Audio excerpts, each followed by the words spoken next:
내가 미쳤냐고요. 한국 절대 안 가요. 이게 무슨 말일까요? 우리 기업인들에 대한 이야기입니다.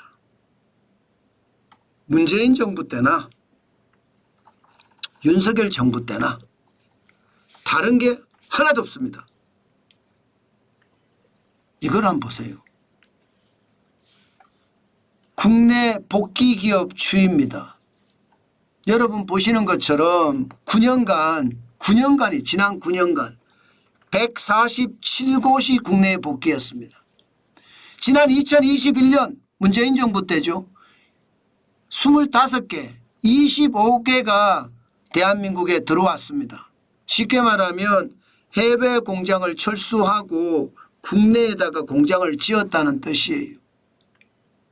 2022년에는 24개, 2023년에는요 22개였거든요. 그런데 2024년 올해를 한번 보세요. 지금 1월에서 8월까지 13개입니다. 이대로 가면 20개 이하로 또 떨어질 거라고 이야기합니다. 아니 그동안 리쇼링이라고 하면서 국내 기업의 해외 공장을 철수를 해서 국내로 유치하는 것, 아니면 국내 기업이 해외에다 공장 짓지 말고 국내에다가 지어라는 것, 이게 리쇼링인데 리쇼링이 제대로 안 되고 있다는 뜻이잖아요. 와, 이거는 제가 봐서는 굉장히 충격적인 일입니다. 일본 같은 경우는요 지금 보시다시피 한 해에 612개 적으면요 2018년 612개였고요. 많을 때 2017년에는 725개가 해외 공장이 국내로 들어왔습니다. 2006년부터 2018년까지 7,633개가 국내로 복귀해서 일본. 우리나라는 처참하죠. 9년간 147곳밖에 안 되니까. 진짜 처참해요. 대한민국이 그만큼 이게 상황이 어렵다는 이야기예요. 최저임금은 최저임금대로, 주 52시간제는 주 52시간제로, 중대재해기업처벌법은요 중대재해기업처벌법대로 지금 투자하는 한국 기업인들이 두려워하고 있다는 뜻입니다. 이게 여러분 미국 기업도 한번 보실래요? 미국 기업은 난리도 아닙니다. 2016년까지만 하더라도 국내 복귀 기업이 267개였습니다. 2021년 1844개예요. 7년간 6839개가 복귀를 했습니다. 대한민국만 지금 해외 공장이 국내로 안 돌아가고 있어요. 실제로 말입니다. 국내 중소기업, 중견기업, 대기업의 CEO들에게 왜 한국으로 안 돌아가냐 물으면요. 기본적으로 혜택이 없다. 이게 핵심. 혜택이 없다. 일본은 혜택을 엄청 줘가면서 끌어들이거든요. 심지어 공장을 거의 지어줍니다. 미국도 마찬가지예요. 보조금을 줘서 공장을 거의 지어줍니다. 우리요 아무것도 못하고 있어요. 대기업 특혜니 재벌 특혜니 죄송합니다. 이런 표현 그냥 쓰겠습니다.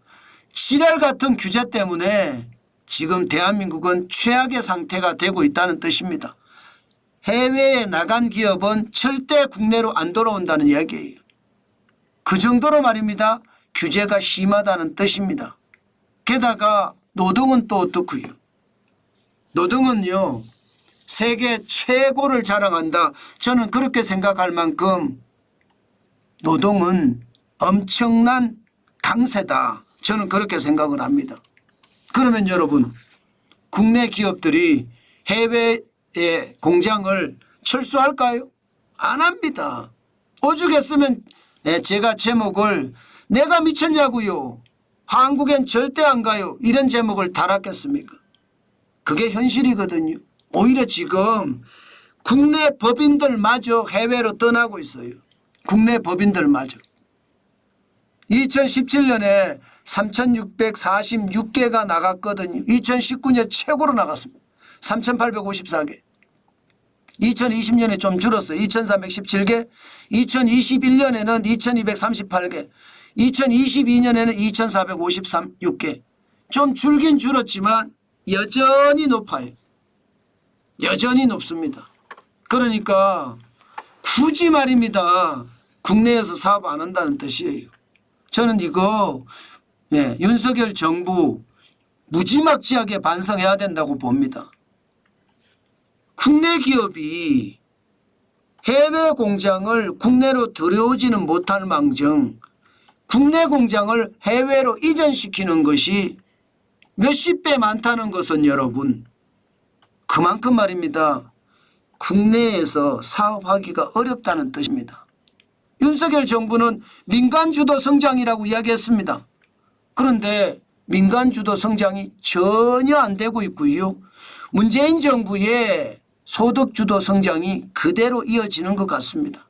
그래서 안타깝습니다. 우리나라의 핵심 자산은 기업입니다. 기업이 잘 돼야 대한민국의 경쟁력이 더 올라갑니다. 그런데 기업이 해외에서 안 들어오고 있으니까 그만큼 핵심 경쟁력이 국내에서 해외로 빠져나갔다는 뜻이잖아요. 이러면 여러분 기업인들이 한국엔 절대 안 가요 이렇게 이야기하는 그 말 자체 그 말 속에는요 한국은 그렇게 오래 가지 않아서 끝난다 이런 생각도 저는 듭니다. 그 정도로 지금 상황이 심각하다는 거예요. 저는 이럴 때 광범위한 규제 완화 안 된다고요? 공룡 야당이라고 할 수 없다고요? 그러면 여러분 아니 그냥 포기했다는 뜻이잖아요. 저는 이게 잘못됐다고 봐요. 권력을 누리지 말고 권력을 국민에게 돌려주는 것은요. 어려운 가운데서도 대화와 타협을 통해서 국가와 국민을 위해서 일하는 대통령, 일하는 장관, 일하는 차관 이것을 바라고 있습니다. 그만큼 말입니다. 고개를 숙이더라도 국가와 국민을 위해서 일을 해야지요. 지금처럼 이렇게 기업들이 무더기로 안 들어온다는 것은요. 그만큼 말입니다. 파격적인 지원도 없는 데다가 규제 일변도의 정책이 지금도 계속되기 때문이라 저는 그렇게 판단합니다. 지금 우리가 살려면 지금이라도 늦지 않았습니다. 가장 빠른 시기 내에 우리가 살 수 있도록 해야 합니다. 그래야만 대한민국이 더 좋은 대한민국이 되지 않을까요? 저는 절실하게 기대해 봅니다. 그만큼 대한민국의 상황 어렵고요. 그 어려운 가운데서도 더 큰 일을 해내기를 저는 기대해 봅니다. 윤석열 정부가 어렵다만 말하지 말고 야당 의원을 직접 만나든 야당 대표를 직접 만나든 우리 경제를 위해서 헌신해야 된다. 그 말씀 꼭 드리고 싶습니다.